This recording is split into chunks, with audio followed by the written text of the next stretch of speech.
भागजनों, संवत 1547 मार्गशीर्ष मास की पूर्णमासी वीरवार के दिन जयराम जी ने 1,000 रुपया पेशगी गुरु जी को नवाब से दिलवा दी। गुरु जी कुछ समय मोदी खाना चलाते रहे।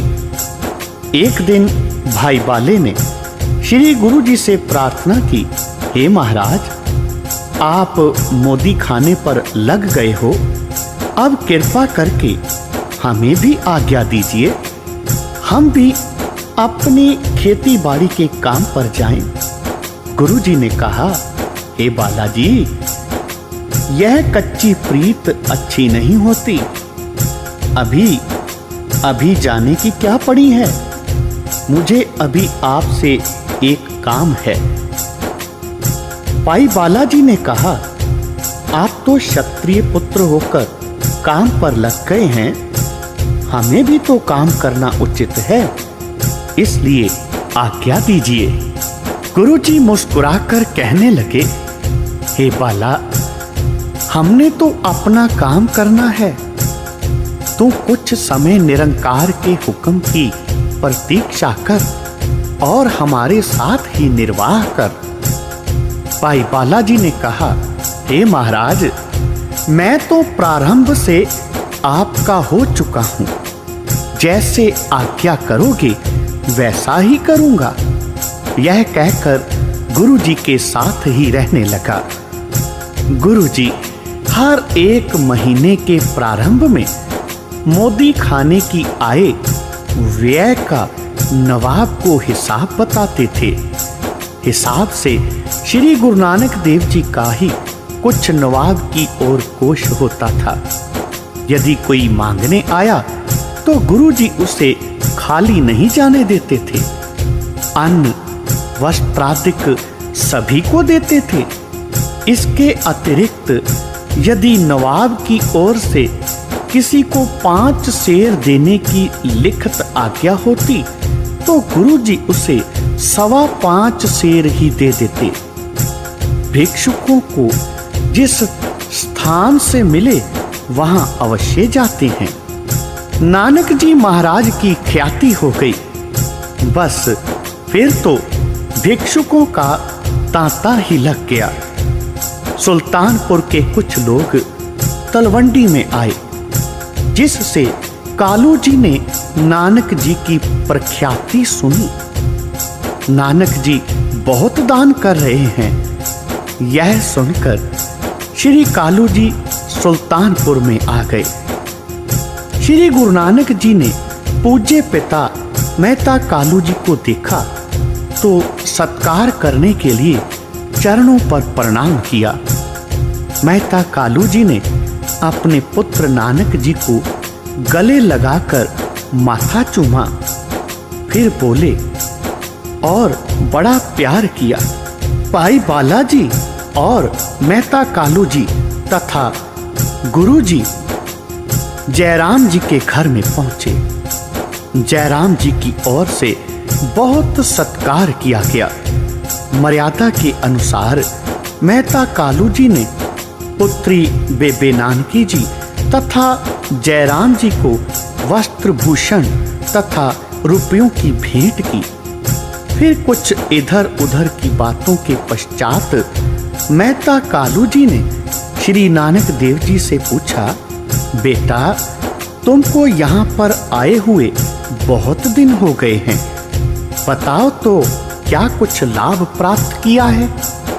श्री नानक जी ने कहा, पिताजी, यहाँ आकर बहुत कुछ कमाया और खाया है, परंतु मेरे पास तो 1 फूटी कौड़ी भी जमा नहीं है।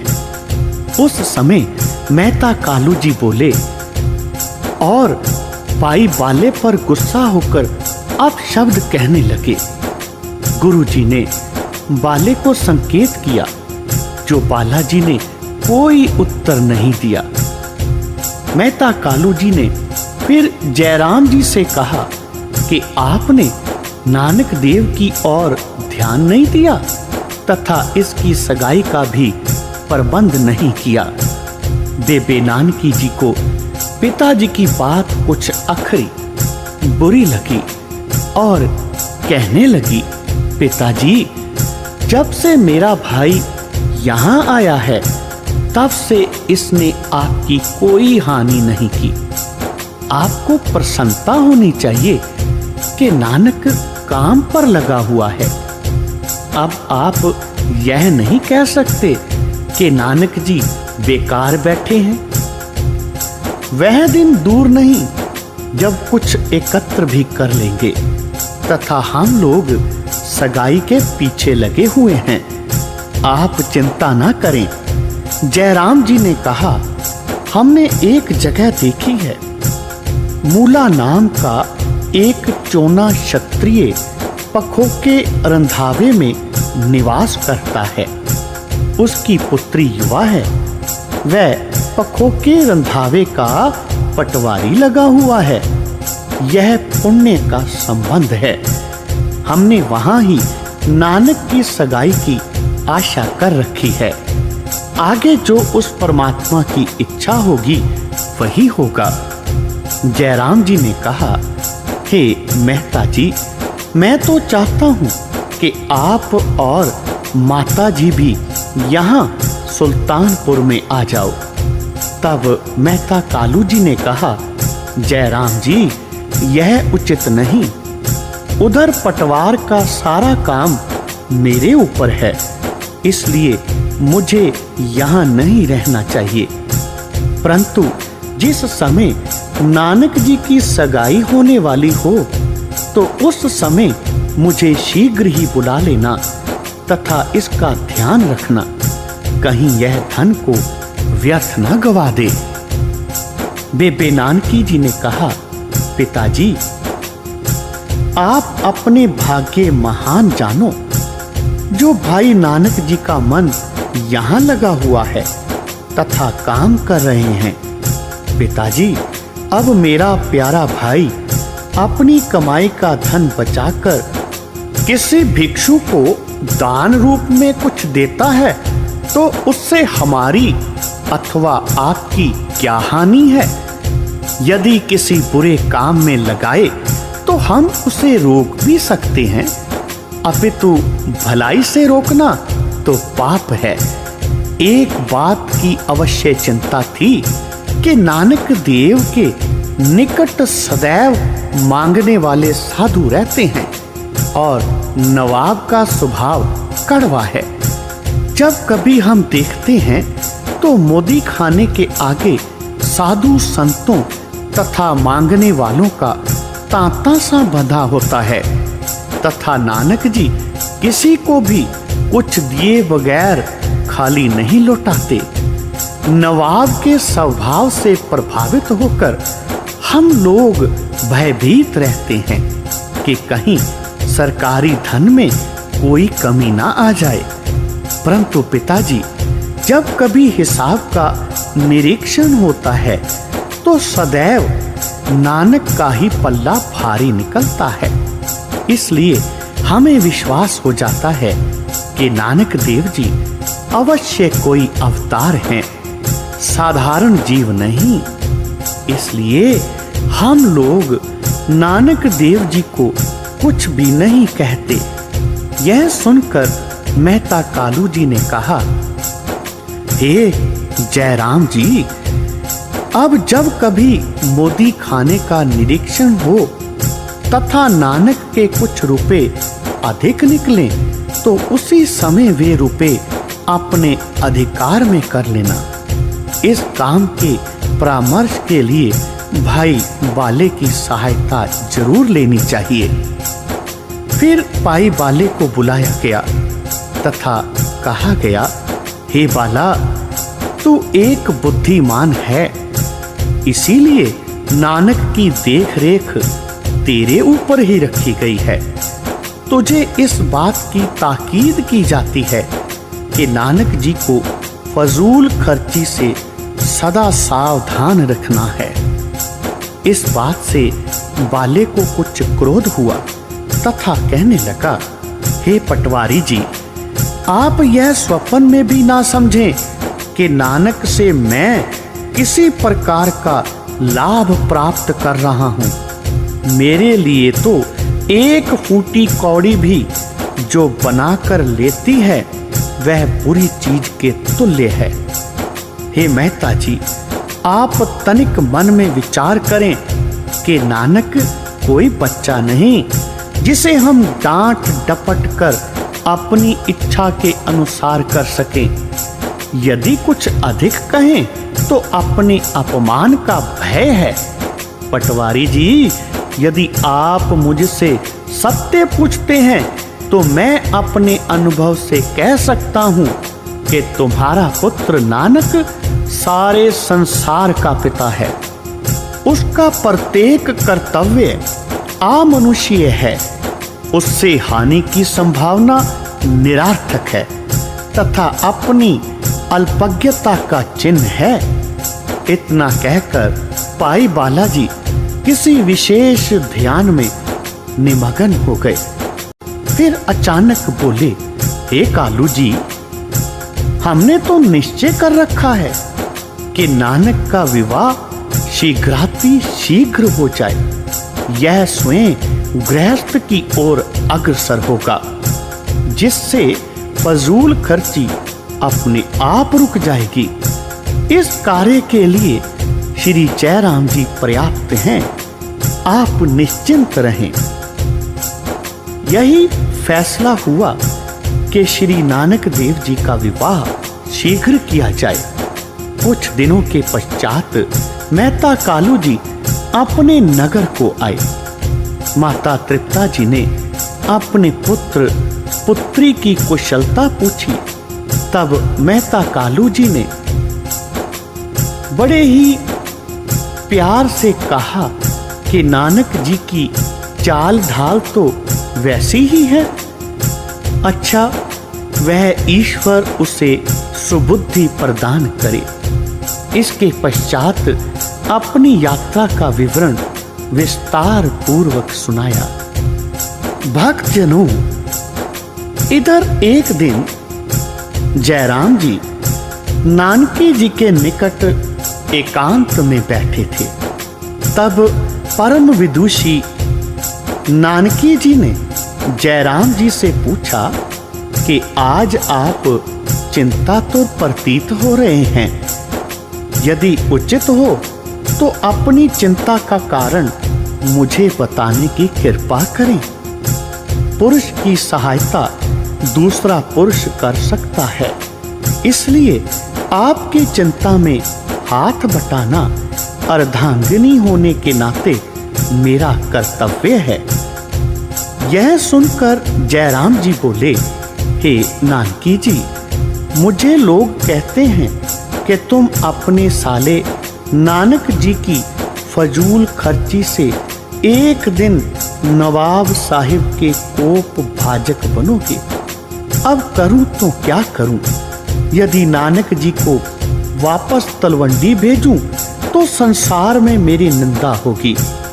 यदि मौन रहूं तो नवाब का भय मेरी चिंता का कारण बनता है। मेरी बुद्धि की नैया डगमगा रही है। बेबे नानकी जी अपने पति की बात सुनकर मुस्कुराकर कहने लगी, हे स्वामी, जैसे उस परमात्मा के ज्ञान का परिचय सबसे प्रथम इंद्र देवता को हुआ था तथा पश्चात ईश्वरीय ज्ञान इस संसार में फैला था, यह कथा उपनिषदों में आती है। उसी प्रकार गुरु नानक देव जी महाराज का परिचय सर्वप्रथम मुझे प्राप्त हुआ है। यह मेरा सौभाग्य है। हे पति देव, आप श्री नानक देव जी को साधारण मनुष्य ना समझें।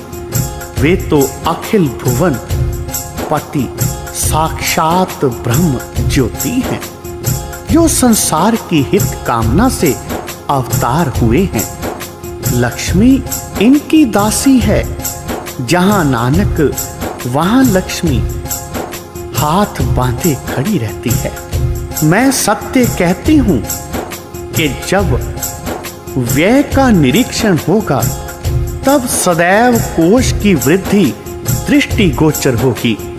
स्वामी जी, जहां लक्ष्मीपति स्वयं उपस्थित हो वहां हानि की तो संभावना उपहास्यप्रद बात है। अधिक क्या कहूं, आप श्री नानक देव जी को परम ज्योति जानकर निश्चिंत रहें तथा लौकिक मर्यादा के अनुसार मैं अपने भाई को बुलाकर कुछ समझाने का प्रयत्न करती हूँ। सत्य तो यह है कि मैं इसी बहाने नूरी ज्योत के दर्शनों से अपने नेत्र पवित्र करूंगी। यह कहकर तुलसा दासी को बुलाकर कहा, हे तुलसा, तू मोदी खाने से नानक देव जी को बुला ला। दासी तुलसा से बहन जी का संदेश सुनकर श्री गुरु नानक जी बोले और भाई बाला जी को कहने लगे, हे बाला, मुझे ज्ञात होता है कि आज फिर किसी ने शिकायत की है, इसलिए पूज्य भक्ति नानकी जी ने मुझे बुला भेजा है। मैं घर में जाना चाहता हूँ, तुम भीतर से पताशों का बर्तन ले आओ। बालाजी पताशों का मटका उठा लाया। श्री गुरु जी ने उसमें 2.5 सेर पताशे जो उसमें थे वे अपने दामन में उलट लिए तथा नानकी जी की ओर प्रस्थान किया। बेबे नानकी जी ने सुना कि संसार के रचने वाले मेरे भ्राता श्री नानक जी आ रहे हैं, तब स्वागत के लिए हाथ बांधे खड़ी हो गई। एक सुंदर आसन पर श्री गुरु जी को सम्मान के साथ बैठाया गया तथा संग आए भाई बालाजी को उचित आसन दिया गया। गुरु जी ने बेबे नानकी जी से पूछा, आपने मुझे जिस कार्य के लिए बुलाया है वह कहो। बेबे नानकी जी ने कहा कि आपके दर्शनों को मेरा मन चाहता था, क्योंकि बहुत दिनों से आपका दर्शन नहीं हुआ। गुरु जी मुस्कुराकर कहने लगे कि बहन जी, बहाना करने की आवश्यकता नहीं। जिस काम के लिए मुझे बुलाया गया है उसे ही सुनना चाहता हूँ। बेबे नानकी जी ने कहा, वीर जी, आप तो सर्वज्ञ हैं, मुझसे पूछने की आवश्यकता नहीं। श्री गुरु नानक देव जी कहने लगे कि आप लोग मोदी खाने की आय व्यय पूछना चाहते हो, सो कृपया जब दिल चाहे निरीक्षण कर सकते हो। मैं जानता हूं किसी ने मेरी शिकायत की है। बहन जी, फाल्गुन शुक्ल पंचमी के दिन जब हमने नवाब के साथ हिसाब किताब किया तब हमारे 137 रुपए नवाब की और अधिक निकले थे तथा कहा, हे जयराम जी, अब तो आपको कोई उपलाभ नहीं है, इसलिए आज से मोदी खाना किसी और को संभाल दिया जाए तो अच्छा है तथा आज से हम आपसे जुदा होते हैं। यह सुनकर जयराम जी भयभीत हो गए और बेबे नानकी जी रोने लग गई। कहने लगी, भाई जी, पहले मुझे समाप्त करो, पीछे कहीं जाना। गुरु जी ने कहा कि अब तो मोदी खाने की व्यय ठीक है, कल को कोई गड़बड़ हो जाए तो तुम्हारी जिम्मेवारी पर धब्बा आ जाएगा, यह उचित नहीं है। जयराम जी ने हाथ जोड़कर कहा कि हे गुरुदेव, मैं आज तक भूल में था, मैंने आज आपको सत्य रूप से जान लिया है, मैं आपसे क्षमा याचना करता हूँ। बहन नानकी ने भी अपनी भूल पर पश्चाताप किया। यह सभी कार्य भाई बालाजी देख रहे थे। कहने लगे, हे सतगुरु, आप तो प्रत्यक्ष अवतार हो तथा आप पर कोई भी बात अप्रत्यक्ष नहीं, अप्रकट नहीं। आप मेरी प्रार्थना स्वीकार करो। आपके बहनोई तथा बहन जी प्रार्थना कर रहे हैं, इन पर कृपा करो। गुरु जी ने फरमाया, हे प्यारे बाला, मैं तेरा कथन भी अस्वीकार नहीं कर सकता तथा मैं अपना विचार स्थगित करता हूँ। देबे नानकी जी और जयराम जी भाई बाले के कृतज्ञ हुए। इसके पश्चात 135 रुपए जो गुरु जी के नवाब की ओर बाकी थे वे प्राप्त हुए तथा 1700 रुपए और भी पेशगी मिला। इस पर नगर निवासी श्री गुरु जी की सफलता पर प्रसन्न होकर बधाई देने आए। हिंदू मुसलमान सभी नानक जी के परीक्षा में उत्तीर्ण होने की प्रसन्नता प्रकट करने लगे।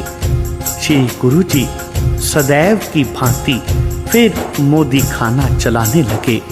सबने कहा, हे नानक जी, सुनने में आया था कि आप मोदी खाना छोड़ रहे हैं, तब हम उदास हो गए थे। आज फिर आपको मोदी खाने पर देख प्रसन्न हो रहे हैं। इसके पश्चात श्री गुरु नानक देव जी की वही प्रकृति रही, उसी भांति जो आया सबकी मांग पूरी की तथा प्रत्येक दुखी पर दया दृष्टि करते रहे। बोलो पाई जी, वाहे गुरु, वाहे गुरु, वाहे गुरु।